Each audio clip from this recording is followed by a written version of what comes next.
are listening to the Down the Wormhole podcast, exploring the strange and fascinating relationship between science and religion. Our guest today is a licensed psychologist, both clinical and health psychology, and ordained clergy person.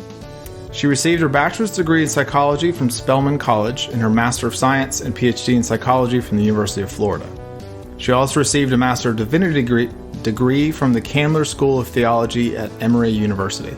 Today's guest has served as a psychologist in University Counseling Centers, clinical director in Interfaith-Based Counseling Center, and as director of a university psychology clinic.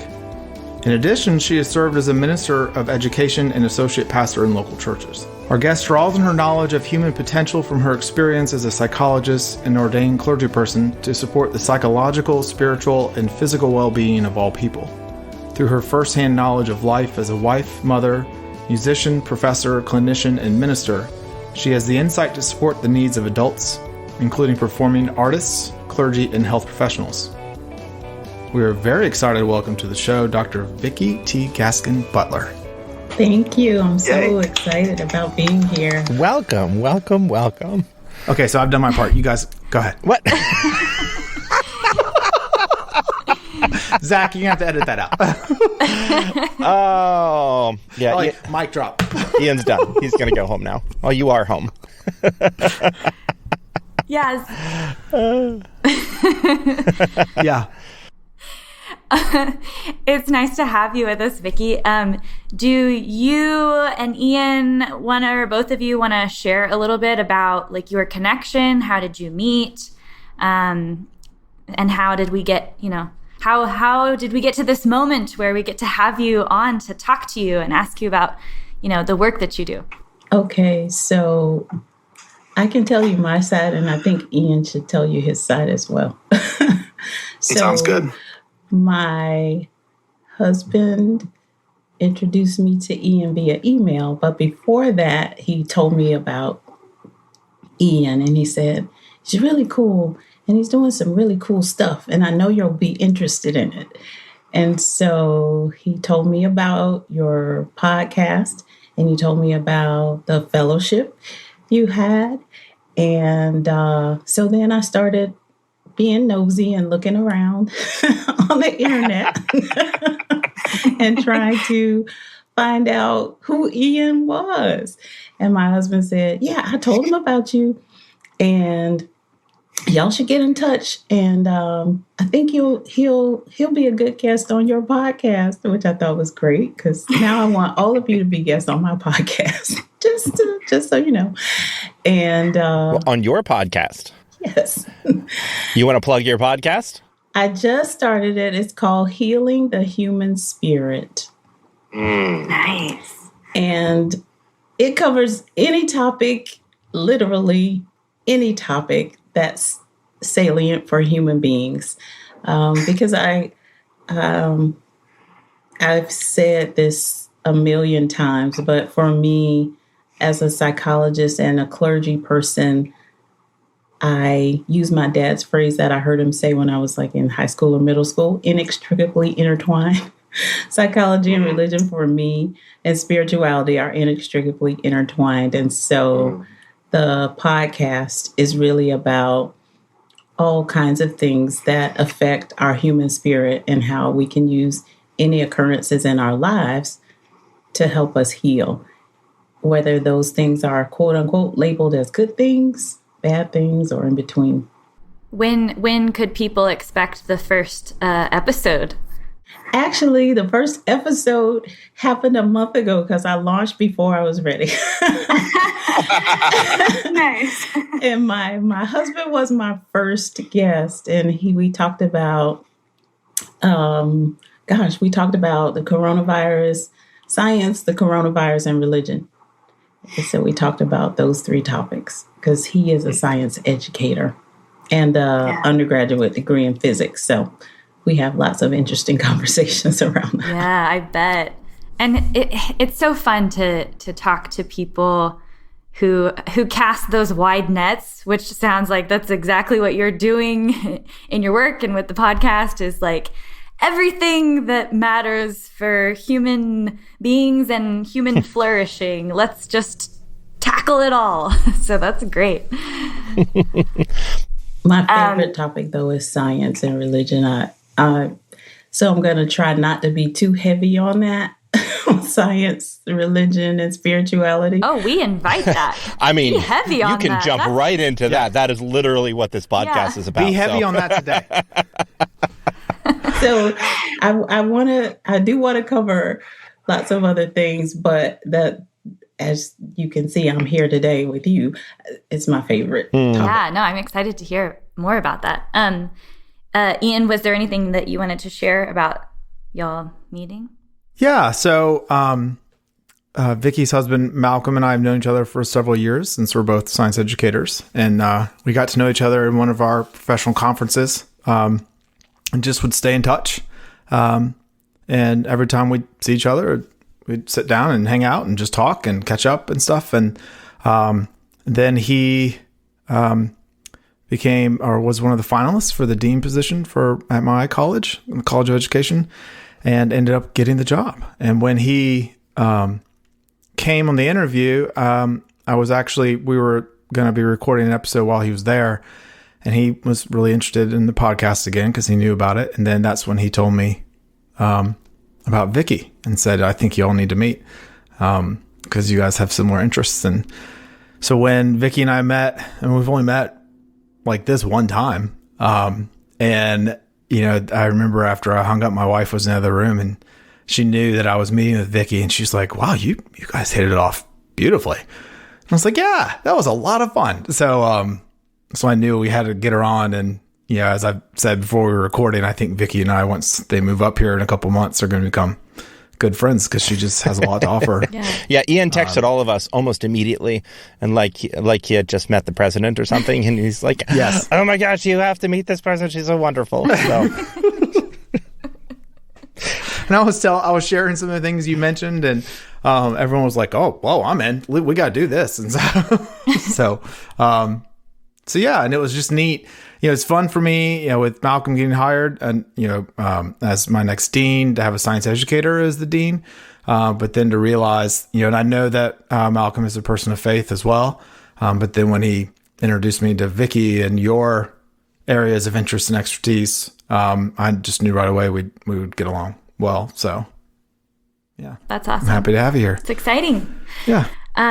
So Vikki, I guess the first thing that I want to ask about your work is maybe more of a general question, just so you can say a bit and let everybody know, what it is that you do, generally. So do you just want to tell us, what it means to do this work as a clinician, the kind of intersection of your various roles as a clinical psychologist and, your work in religion and spirituality? What does that look like for you? What are your research interests? And anything that you want to share about that to get us started. So when I was talking with Ian, I told him I call myself a womanist psychologist of religion. And why is because I did my PhD in psychology before I went to seminary because I had never had any intention of going to seminary. And if any of you know about some clergy people, it's never doing that. And for me, it was, even though I grew up in a religious family, in terms of there are so many people who are clergy in my family that I would start giving you a list and there would be too many of them to name, but including my dad. And as a result of that, I figured there were enough clergy people in my family, so they didn't need me to be clergy. Nobody needed me to be clergy because they had it covered. So I wanted to become a psychologist, and I did. And actually, it's partially from witnessing my dad doing his work. And I'll tell you just a quick story. When I was in elementary school, I would go to work with my mom because my mom worked next door to our house. Literally, they built our house behind the nursing home. The nursing home is our family-owned nursing home. And so when school was out, I go over there sometimes, but we were there every day, literally just about every day except for weekends, and then sometimes on the weekends at the nursing home. So anytime I could not go to the nursing home, I would go to work with my dad. My dad was the director of I think it was a day program. I think that's what they called it. It was the 70s. So a day program for youth who had some kind of criminal background. They might have gotten in trouble, and it may have been related to drugs as well. But it was a drug treatment program, but they also may have had some other offenses, right? And so I would go to work with him. And witnessing his work with those, they were all teenagers. They seemed much older to me because I was in elementary school. But witnessing his work with them made me want to become a psychologist. But I didn't have the language to know that that's what I wanted to be. I didn't know it was called a psychologist at that point. And because of that experience, and there's so much that goes into that. And if you want to hear it, I'll tell you later. But because of that experience, I watched my dad work with them. I watched them and the way they communicated with each other, and how my dad and the other people who worked in the center facilitated that communication. And so even communication that would seem negative or hostile or whatever you call it, that wasn't good for an elementary school person, then I also noticed that they were just very honest with each other, and they would walk away from those interactions more connected with each other, not angry, not upset, not hostile. They were just more connected. And I said, I want to do that when I grow up. I want to work with people to help them have those kinds of honest relationships where you can communicate freely and not run away when there's some kind of difficult interaction. And so that's why I wanted to become a psychologist. Still didn't have the language for it at that point. And then I have to say that in my life, the church was always such a part of life, just going to different things. But the church was more like a community center to me, in that our church was a community church that helped so many. They built apartments for low-income housing. They had a credit union. There were all kinds of things that church did. And I just noticed those things growing up. And I thought, this is really cool. This is what the church is supposed to be, to help people. And for me, I just had a good experience growing up, learning all those Bible stories that some kids didn't care about, but I loved them. And I really wanted to be like Solomon, wise like Solomon. And I still remember learning about the story of Solomon and the two women who were fighting over a baby. And Solomon said, okay, cut the baby in half. And I was like, oh my gosh, as a kid, like, what?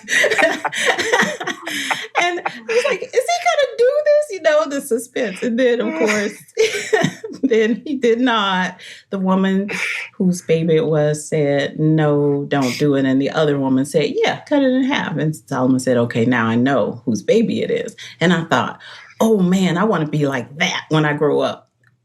I just wanted to be wise. I wanted to be like Solomon as a quick kid. Follow-up question. Yes. Have you ever had to threaten to cut a baby in half? No, I have not. Thank goodness. Thank goodness. Thank goodness. And just for the record, I would not use that tactic at all. I would find another way to figure it out. That's kind of going the nuclear option right away. Right. I was like, whoa. But I was just impressed with that. So I thought, okay, I want to be wise. And those critical things just stuck with me throughout my life and training. And then fast forward all the way to becoming a psychologist. And I was in practice for about 3 years out of graduate school. And I was in this church and working with a group of women. And we had this group. We all wanted to meet. We were all the same age. It was really funny. We were literally the same age. We were all like 30 to 32 and dealing with life and having children and all that stuff. And we had this group get together, and I ended up becoming the leader of the group and bringing together resources that we would study together and all that stuff. And I've ended up being like the pastor of the group. And from that experience, that's when I decided to accept my call to ministry, because I thought, okay, it's not going to be me just donating, quote unquote. My idea was to donate my services to the church as a psychologist, but I also realized I could do the other stuff too. And so I accepted my call, went to seminary, and in seminary, I learned that I was a psychologist.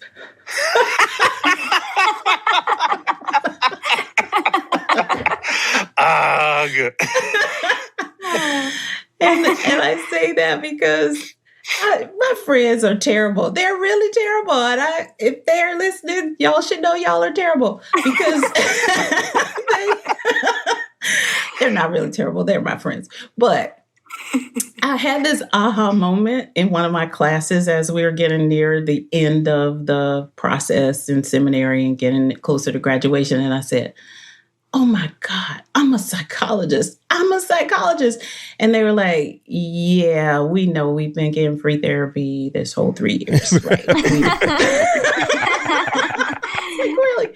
But what I mean was I've always known that I could do all the local church stuff because I learned it growing up. It was a part of my life and in my daily life, especially from, I don't know, almost birth, but a part of my life. So I knew I could do local church. I could run a church. I could do all those things. I could do parish ministry. But in seminary, what I learned is I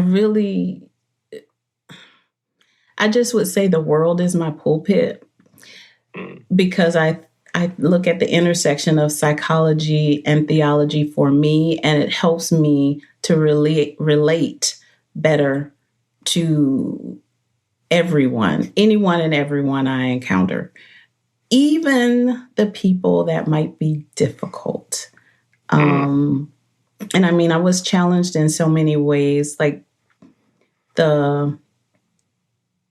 I think it was the Timothy McVeigh. Y'all remember Timothy McVeigh, the Oklahoma City? Okay, so I was in a class and we were talking about Timothy McVeigh, and we were wrestling with how does God feel about Timothy McVeigh?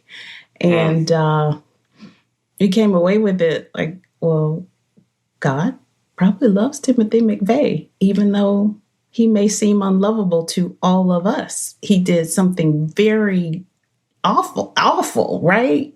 Something that was so harmful and caused so much pain.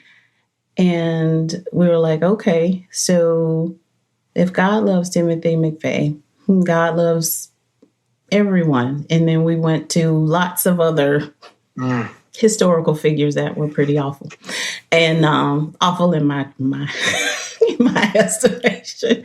But those are the kinds of challenging discussions we had in seminary, and those are the kinds of things that helped me to become a better psychologist in being non-judgmental and more understanding and more loving and more kinder, just to help me figure out, okay, often when people come in my office, they're in a difficult spot and they've had some really difficult experiences. And it's my job to help them to see themselves, even though I don't necessarily say it this way, but to help them see themselves as God sees them, in my estimation. And so that's the work I do. I really try to help people see themselves for who they really are and not by all the labels that are placed on them. So anyway, that was a really long answer. Great answer. And I guess a follow-up question that I have immediately, when you identify yourself as a womanist psychologist of religion, like you've talked about the pieces of like where the psychology comes in, where the religion comes in for you. But can you talk a little bit about what it means to do that from a womanist angle, and just, considering that there's probably many people who will hear that and not necessarily know what that means. Like, what is it to be womanist versus feminist, and how has your journey with that identity kind of unfolded? Okay. So also in seminary, I realized I was a womanist, and it was basically because of how I was reared by my mother, father, aunts, uncles, extended family, grandparents, all of that. And so Alice Walker coined the phrase, womanist is to feminist as purple is to lavender. And so I was taught by a lot of womanist scholars, and I can't say a lot of them. I read a lot of their work, but I was taught by a couple of them. And so theologians, African-American women theologians, took on the label of womanism or womanist because they read the stuff, which is interesting. The stuff my dad read in seminary was Black theology by James Cone and others. He kind of was the founder of Black theology. And so those women were reading it and they were saying, well, we don't see ourselves in this literature. And so they started to read and write and interpret scriptures and life experiences from their own perspective and not trying to read themselves into what was being written in Black theology and in feminist theology. And so I say, for me, I live in the intersection every day of race, class, and gender, which is what womanists do. And so for me and womanists, we say those three things help us, race, class, and gender, help us to relate to many different people who have many different experiences. And our role, our job, if you will, is to use those experiences to help others. So living in living with both privilege and oppression at the same time puts me in a different space than some other people who don't necessarily have both privilege and oppression. They're really living with oppression. And so as a womanist, my goal, my role is to help elevate others, whomever they are, not excluding anyone. And so how I do that, or how I've done that, is in psychology. Two of the ways in particular, because of the things I like to do and learn about, I was able to pull psychology of religion into my work with others, and multicultural psychology into my work with others.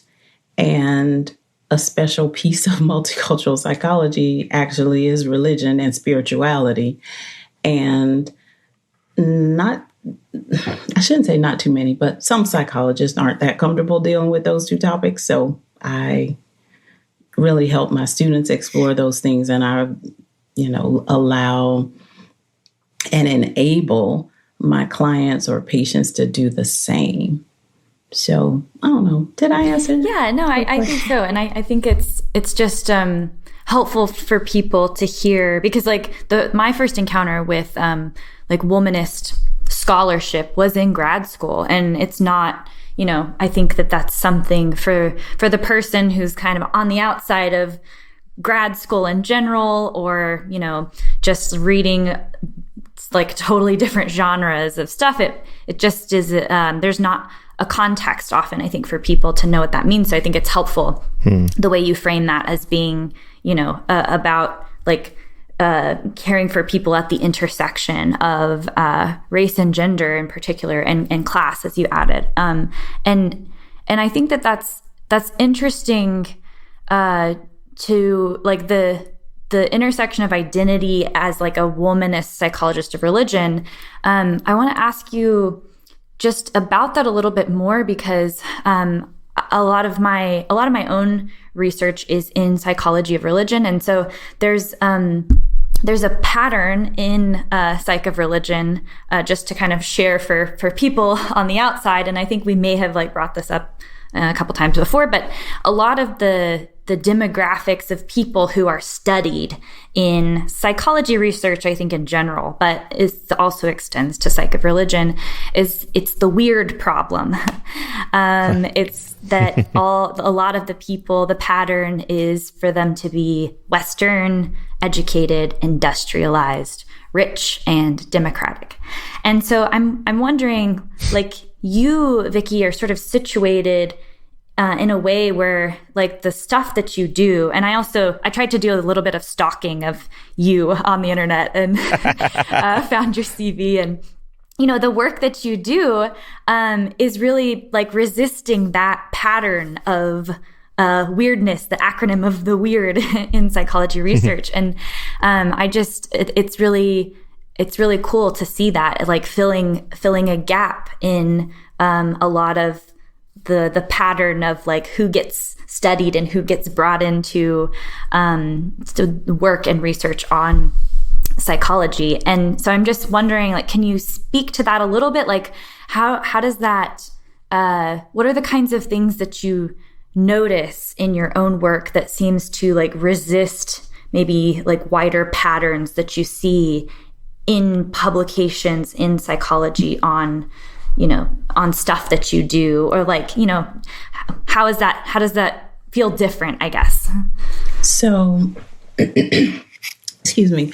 One thing I wanted to say, I just thought of it, so I'm going to answer your question, but it just occurred to me again that when I told you I did that group with the women in the church, and that led to my call, the funny thing was the first book we used was written by a womanist theologian, in which she translated she's an Old Testament or Hebrew Bible scholar. And so she translated these different passages in the Hebrew Bible, interpreted them, and then wrote a book to get other people to think about that. And so there's that womanism, and I'm foreshadowing of you becoming a womanist. Yeah, which book was that?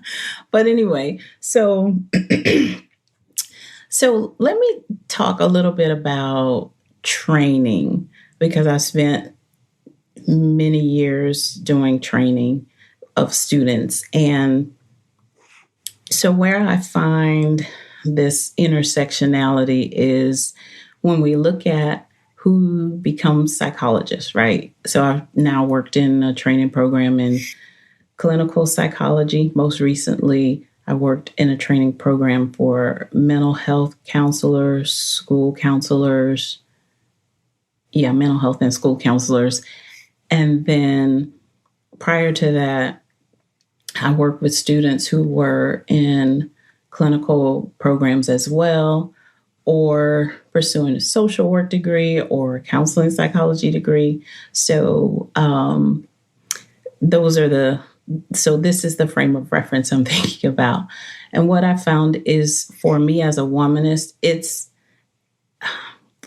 my calling, if you will, to make sure that students are learning about how to work with all people. Not that we'll be experts at working with all people, But we do really need to pay attention to the people who come into our offices, whether it's a Zoom office or whether it's in reality, face to face. We need to be able to look at all of the cultural issues that surface, right? And what I know from my own training is I didn't learn that. I taught it to myself, honestly, and that's how I became this person who does multicultural work. I taught it to myself in graduate school. And as a result of that, then I did the work while I was in graduate school. I was hired to do that work, working with multicultural populations in graduate school. And then it just kind of followed me until today. And so I was engaged in the work before I knew it was called womanist work. And so that's a key thing for me in training, that I really work hard at helping students understand as much as they can about the different factors that affect people that aren't necessarily taught in the textbooks, the traditional psychology textbooks. And I'll say traditional because in traditional texts, there's not a lot of cultural diversity that's discussed in the traditional texts. But then there's always the separate multicultural traditional, text. AKA white. Yes.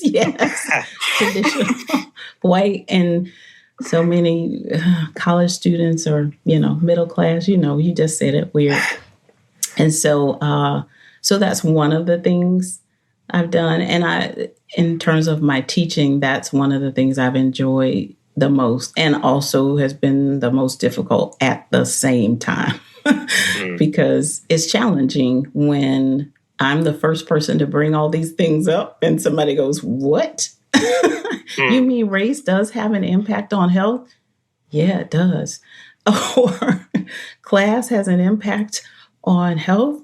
Yeah, it does. Physical health? Yes, those kinds of things. And so covering those kinds of things in my courses, that's been really fun for me and really difficult. But I wouldn't have it any other way. And then the other side, in terms of research, if you looked at one of the last things I did before leaving USF St. Petersburg was working with a group, one of my colleagues, Jamie McHale, who is a 0 to 3 expert, 0 to 3 age expert, developmental clinical psychologist, but early childhood development. And I joke about it. I say he roped me into doing that work with him because I was reluctant. I was like, I'm not an expert in 0 to 3. I'm not an expert in 0 to 3. And he said, but you're the person I need to do this work, because he was trying to develop a co-parenting intervention for first-time parents of African-American children and first-time parents together. And so, again, that's womanist work, because most of the people involved in the study were low-income African-American parents. And we worked together to develop a curriculum and an intervention program to help them learn how to better co-parent their children. And I say children because often they might have been having their first child together, but they had other children. And so one of the byproducts of the research was that not only did they do better with co-parenting the first child together, but it also helped them with co-parenting issues with other parents, that they had been connected with previously. So it just pops up all the time. I don't really think about it. I just live it, I think. Yeah, no, that makes sense. And it's it makes a lot of sense too to hear you talk about how a lot of the methods that you draw on to do the work that you do, it ends up being self-taught for a lot of people. And that's interesting and, like, of course, challenging, because it's like you have to kind of be the one to pave the way for that to be more of the standard. I'm curious about how, I noticed that and it looked like this might have been, I can't remember when this was, but you've done some like research and presentation on like religious coping. Is that right? And so it doesn't have to be like religious coping specifically, but like, what is your experience of religious identity with things like race and gender, and how do those things come together in your work, especially since you have this interesting background where you did do an MDiv, and that's that gives you a lot of valuable experience and exposure to literature and care for people, but it's like a different way of applying that kind of training in research. So just, what could you tell us about that? So my work with religious coping, that was a long time ago, my dissertation. But I did teach psychology of religion for many years. And I have to say, my students would ask, one student in particular asked me, how did I teach the course? Because I was a person of faith and she knew it. Everybody knew it. But I taught it in a way that I taught it as a psychologist, really. I wanted people to understand that there are many different ways of looking at religion and spirituality, and it's not all helpful in terms of how it's applied, how religion and how spiritual things are applied in people's lives. And so as psychologists, our job is really to help people utilize religion and spirituality in a way that's healthy for them. That's our job. Our job is not to change people's religious beliefs or any of that, to get them to believe or not believe any of that. It's really to help them understand the role of religion in their lives and figure out how it can be used to help them. And so my dissertation, oh my gosh, I just laugh every time I think about what were my findings. So when I was doing the research, I was in the space of, oh my gosh, it's got to be this internal experience of the divine that makes people, better people, or makes them cope with life's difficulties. And then I laughed, because what I found is what psychologists already knew, is that it's not that. It's not really that internal thing for the group that I study. It's not really that internal relationship with the divinity or with God that matters most. It's really it was called extrinsic social religious coping. And what that means is people go to mosques, people go to temples, people go to religious services of different kinds, or participate in religious bodies, not because of that divinity internal to the, up relationship. It's the gathering around. It's the connection with other people that matters most, in which psychology, we call that social support.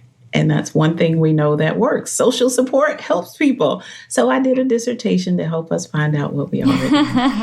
Well, is there anything special then about people who reach out to their religious organizations for that sort of support? Or do you see the same kind of coping being from book clubs and Zumba and CrossFit or whatever people are into? Honestly, with the dissertation, it's the same. It's just that when people are gathered around something, whatever that something is. So it could be the religious thing, it could be Zumba, it could be the book club. What matters is the connection with the other people. That's the biggest thing. And now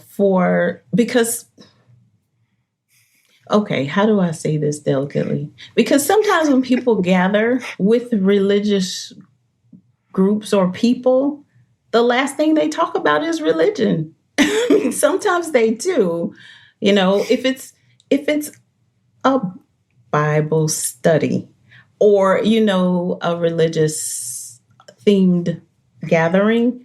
But what we found is these people will connect with each other beyond that. And the religion was the thing that brought them together to connect, but it's not necessarily the thing that keeps them connected. It can be those other things. Like these same people might be in book clubs and other things like that too.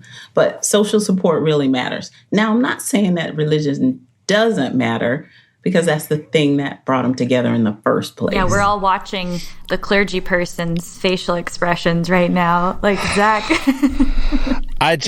Religion still matters. But I wish that wasn't borne out in my experience so keenly, and the sort of thing that all us clergy people talk about all the time, where they're like, why are they even coming? What? They don't care about this.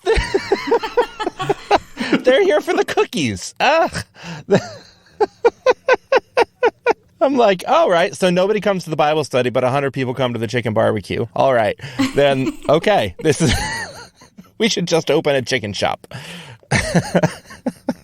So you do like some organizations, you have the chicken barbecue and Bible study together. Ooh, there you go. Yeah, solutions. Coming up with solutions. You get them in the door. You have to quote a Bible verse in order to get your chicken. That's how we do it. It's gonna be Jesus wept.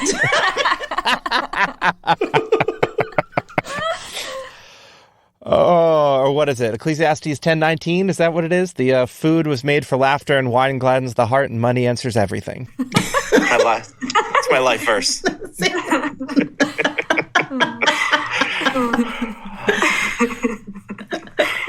Did I answer your question, Kendra? Yeah, no, I and my question might have also been a little bit rambly, because there's just so, like, I love listening to people talk about like psych of religion stuff. And so, yeah, like just like anything that you want to share. I'm curious about the class that you taught, or that you taught, or you do teach this still sometimes. I haven't taught it in 5 years now. Yeah. I think, wait, how many years? I'm trying to remember how many years it's been since I left USF. 3 years. 3 years. It's been at least 5 years the past year. So. Exactly. Yeah, that's a good point. That's a good point. Maybe 10. So psychology of religion, I approached it as, so we did a couple of things. I used 2 different textbooks. One was Psychology of Religion, and I can't remember the name of it. And I'm looking over here and I forget that's not my bookshelf in my other office. But it's an empirical study of psychology and religion, right? The empirical study. So I used that text, and I also used another text that was a Psychology of Religion and Spirituality that wasn't empirical. It was really talking about a lot of Eastern religions and how helping students understand the meanings of those religions, symbols in those religions, that kind of thing, and how people utilize those religions in their day-to-day lives, right? But I also did something interesting where I threw in William James, psychologist, who wrote The Varieties of Religious Experience. And that book, the students were like, what is this? He's just rambling on and on and on. What is he doing?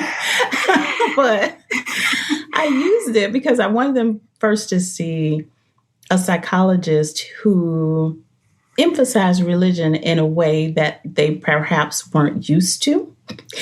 And so, and he just had a lot of interest in life experiences, moving all over the place, moving back and forth from Europe to the United States and doing all this stuff. And then he was, of course, prolific in terms of writing and research and all that stuff. So anyway, I used that, and I threw in stuff like, have you seen the video Religulous by Bill Maher? Yeah. I've heard of it, but I haven't seen it. Okay. So I threw I saw that it a in. long time ago. Yeah, it's old, but very good. I threw that in. I threw in stuff like What the Bleep Do We Know? I threw in, and if I was teaching it now, I'd have them listen to your podcast too. But I put in a lot of different things to give them lots of different perspectives about religion, to help them understand that whatever their way is not the only way. Because inevitably, I'd have two camps in my class, every single class, the division. The people who are psychology is it. What is this? The religion is the opiate of the people. Like, this is ridiculous. And then I had the very religious students. And so I would try to get them to come toward center a little bit, just to move a little bit to understand the other side. We would do debates on specific topics, and I would talk to them about the idea that what we're doing in this class is not to get you to change anybody else's mind. It's just to understand. Try to understand others' perspectives. And inevitably, they would do that. Many of them, not all of them, because some of them would dig their heels in and say, you know what, Dr. Gaskin-Butler, this religious stuff is just gone too far. I cannot, this is awful. And I showed also one called Jesus Camp. Have y'all seen that? Oh, but I'm going to have to write down all these things you're saying because I'm teaching this class in the spring. Yeah, I lived Zach, through that are you kind of familiar thing. with that one? With Jesus Camp, both in the documentary and also living through stuff like that, yes. Yeah, it might hit too close to home for me to watch that. Yeah. So I would show all of those things, and we would have really rich discussions and related to the material we were covering in psychology of religion, especially on the empirical stuff. And then just looking at, so what is it about all of these things that's helpful to the people involved? What's harmful? If you see it that way, do they see it as harmful? Psychologically speaking, are they okay? I mean, and so we had lots of rich discussions about that. That was my absolute favorite class to teach. Yeah. Oh, that's so fun. What was the topic what was the topic that students got most worked up about? Or what was like the favorite topic of the class? It wasn't a topic, but it was it was the whole course. And I'll say it this way. The whole thing.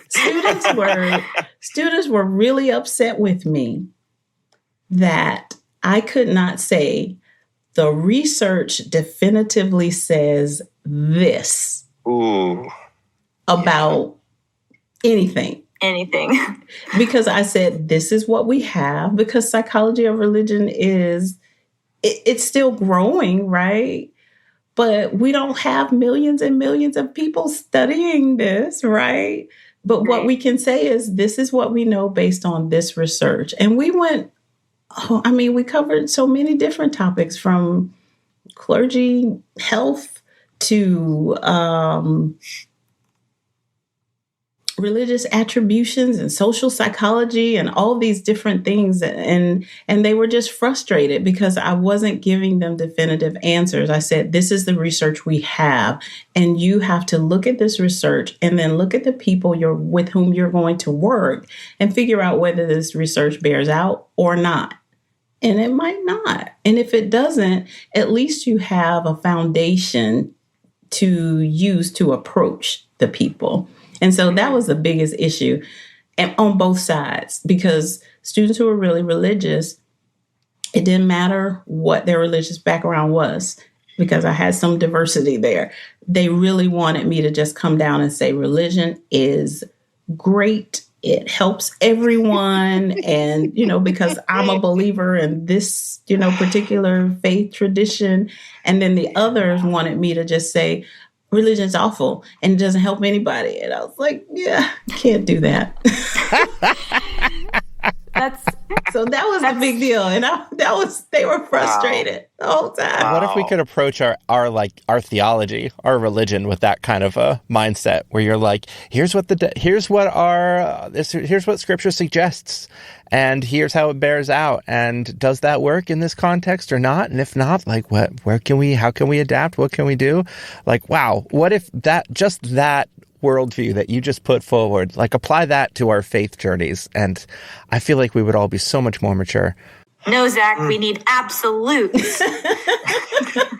No ambiguity. No room for gray. Ambiguity is hard to preach, I'll tell you. Ooh, yes, it is. Yes, it is. I think that's really... I imagine that there were days that felt especially challenging to you as the faculty member, like teaching that class. But there's something so satisfying about those moments in class too, where students, they know they're not going to get a clear-cut answer from you, and they're forced to sit in the ambiguity, and you can just see the frustration. But it's like a constructive kind of frustration of like, you get the point if you can see why this is complicated. And that is like a job well done, I think, to like have a room full of students frustrated. One of the last times I taught the course, the students would leave class and follow each other down the hall and then go find a place to sit and talk about what we talked about in class, and then come back the next week and say, we talked about this, and then just tell me all. I love that. And that's awesome. Yay, I'm doing my job. Yeah, well done. Yeah, I don't know how many professors could actually claim that, right? That they would see their students, especially in that type of class, walking out and then continuing the conversations. That's really cool. So that was always the goal. Yeah. They didn't know it. They didn't know that was my goal, but that was the goal. Now, I have to be honest, I know you can delete this. It is fun for me to sit here and watch you, Kendra, ask these questions, especially so Vikki, I don't know if you picked up on this. This is Kendra's first post as an assistant professor, as faculty. This semester. Yeah. Started. This semester. This is her very first semester as faculty somewhere. So she's planning her syllabi right now, talking to you about it. Yeah, it's really fun to watch her do this. Yeah, I'm like, maybe I should email Vikki later and get some more tips and tricks. I will make sure you have her email. So. Yeah. Anyway, sorry, carry on, I'm really Kendra. excited though. Like I'm teaching psychology of religion in the spring at, 8:30 in the morning. So everyone who's registered for that class like wants to be there, I think, because it's at 8:30 in the morning. And and so I'm really excited. I think it'll be really fun, and it's fun to hear someone else who's taught this class, reflect on that experience.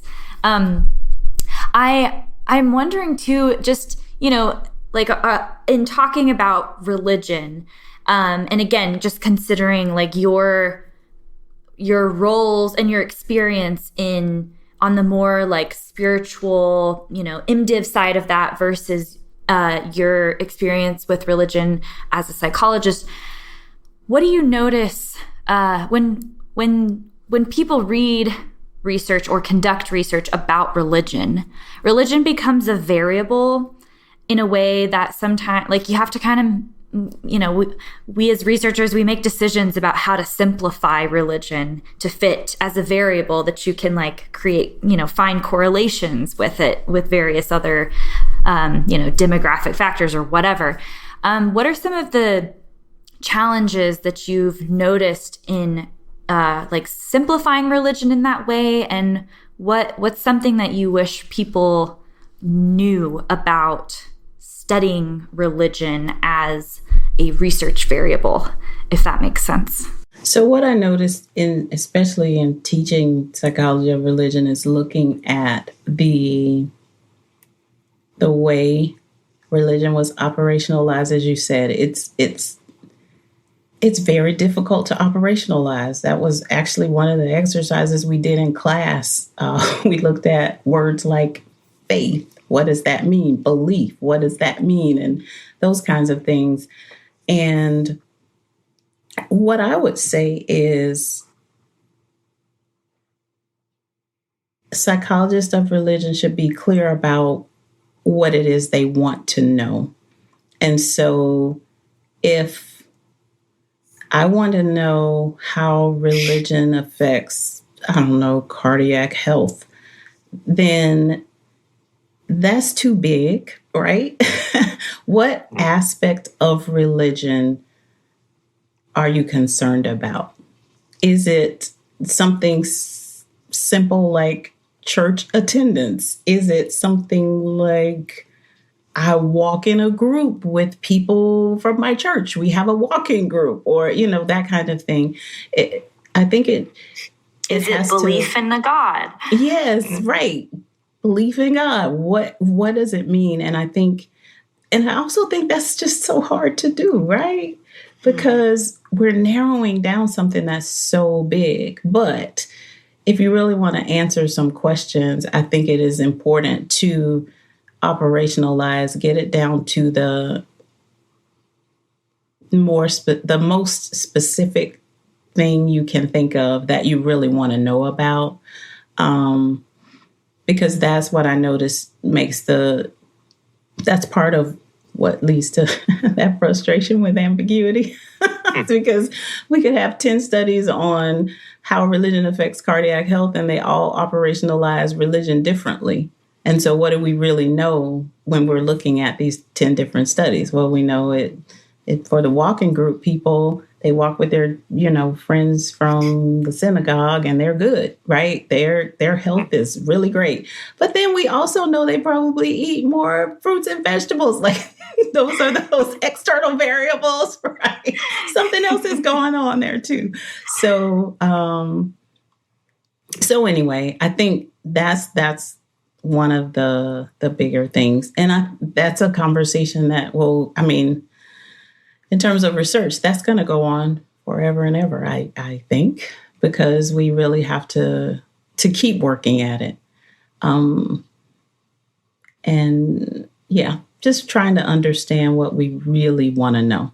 And that's difficult, but I think it does help in the study of religion when we get to those specific things. So does that answer your question? Yeah, no, that's a great answer. And I think, like what you're suggesting too about being very specific and narrow, I think part of that is also, it's like the responsibility of researchers, I think too, to be transparent about that in their publications about like, what are we actually talking about? Because then, we end up like generalizing about religion based on this like very specific operationalization of it. And so, yeah, like what you're saying, that all makes perfect sense. Go ahead. I just thought of one of the things that I'm interested in, and just read some about, not a whole lot. It's just anecdotally, prayer can be a helpful thing, right? It can be. And so one of my colleagues just looked at me with a frown. He was like, "Have you read this stuff? Prayer doesn't work." And so I added that to the course too, because there was another study where prayer wasn't helpful. So anyway, but there's lots of books about how prayer is helpful, but it helps to define what's happening with prayer, because sometimes people are praying in a way that increases their anxiety, and then it's not helpful. And then there are other times where they're praying in a way that makes them calmer, makes them less depressed, and, that kind of thing. And so that, I think, illustrates what I'm talking about. If we're going to say we want to understand prayer and its impact on people, what kind of prayer, really be specific about that and try to understand how it can be helpful to folks. Yeah, I think that's a great example. The research on prayer, like that really does like hit on that point. Well, I have a question that I think could be a good final question.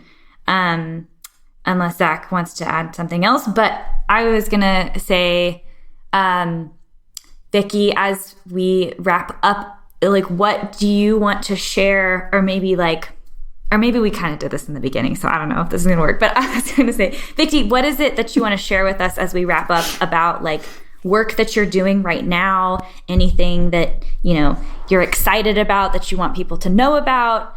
Let this be a shameless moment of self-promotion of what you do. Can I actually maybe make that question a little more specific? So, as I said at the beginning, you and Malcolm will be coming to Charlotte.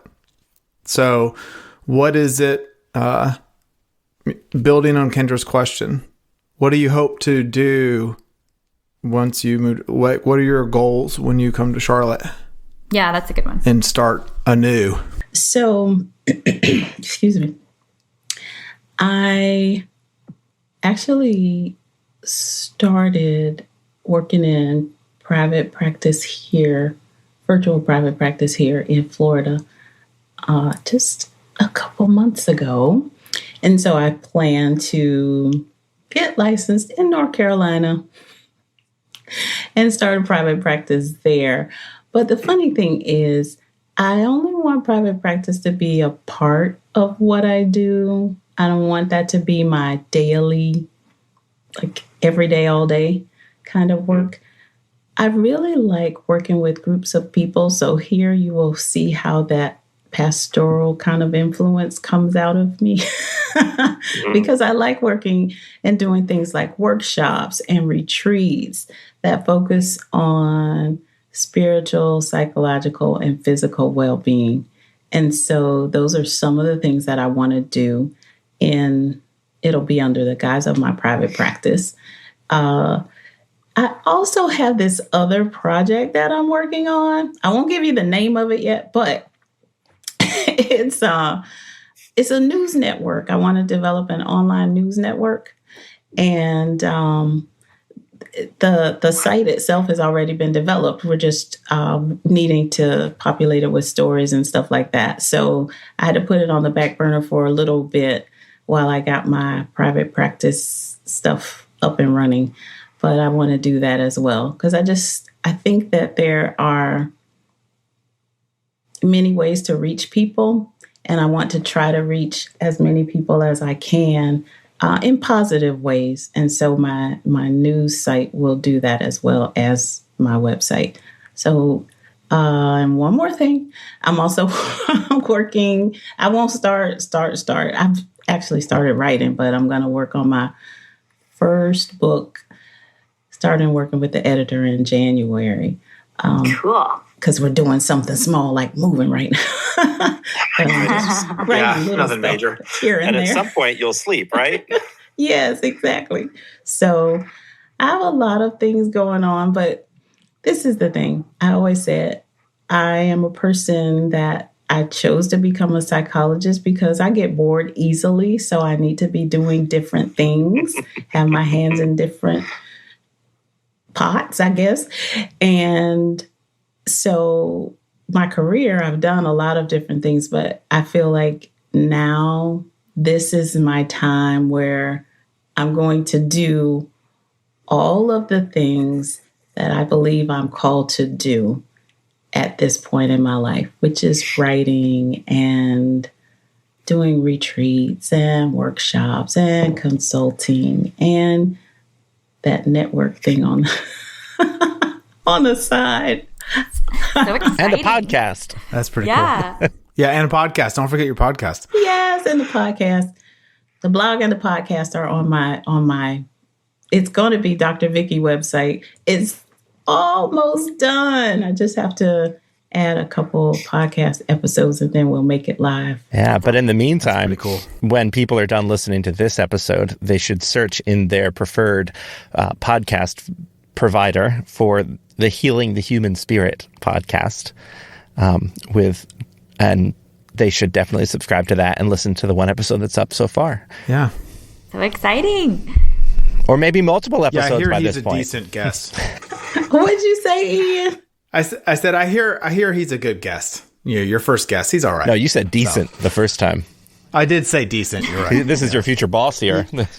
You can keep that in because Malcolm will hear it and be like, "Yep, that's Ian." He'll just laugh. I expect nothing less. Well, it's exciting to hear everything that you're doing, Vikki, and we're really happy that you decided to talk to us today. So thank you for being with us.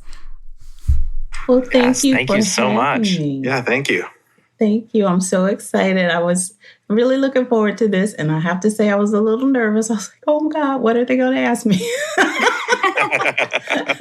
Will I be ready? Will I be ready? Aww. And what did Malcolm, my husband, say to me right before this? He says, go have fun. Mm-hmm. And absolutely. It's been fun. Yeah. Well, thank you. Thank you.